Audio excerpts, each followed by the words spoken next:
यानंतर बघूयात मोठ्या बातम्या। 2 जणांच्या सीटवर 4 नेते दाटीवाटीने बसल्याचा व्हिडिओ व्हायरल। नसती केली गुवाहाटी तर का झाली असती दाटीवाटी, सुषमा अंधारेंची बोचरी टीका। अजित पवार भाजपच्या धरणामध्ये गेल्यानं त्यांचं धरण फुटण्याची वेळ। भाजप प्रणित लोकांना सत्तेतून बाहेर जावंच लागेल, काँग्रेस प्रदेशाध्यक्ष नाना पटोलेंची प्रतिक्रिया। तुमच्यात हिंमत असेल तर जनतेच्या न्यायालयात येऊन निकाल वाचून दाखवा। नार्वेकर आणि फडणवीसांची वकिलांची डिग्री तपासावी लागेल, संजय राऊत यांचा जोरदार हल्लाबोल। येथे सगळ्यात महागडा रेडा आलाय। काही इलेक्ट्रॉनिक रेडेही आलेत। मुंबईतही काही रेडे मोकाट सुटलेत।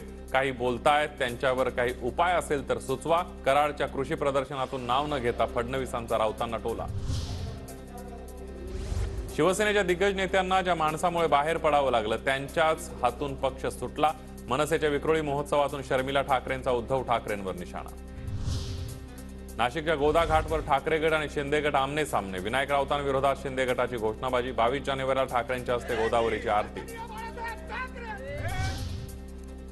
दरवर्षी मुंबईमध्ये होणारा फिल्मफेअर पुरस्कार यंदा गुजरातला। गुजरात टुरिझमच्या सहकार्यानं 27 जानेवारीला 69वा फिल्मफेअर सोहळा पार पडणार। आधी राज्यातील उद्योग गुजरातला नेले, आता महाशक्तीची वक्रदृष्टी महाराष्ट्रातल्या चित्रपट व्यवसायावर। फिल्मफेअर सोहळ्यावरून विजय वडेट्टीवारांची सरकारवर टीका।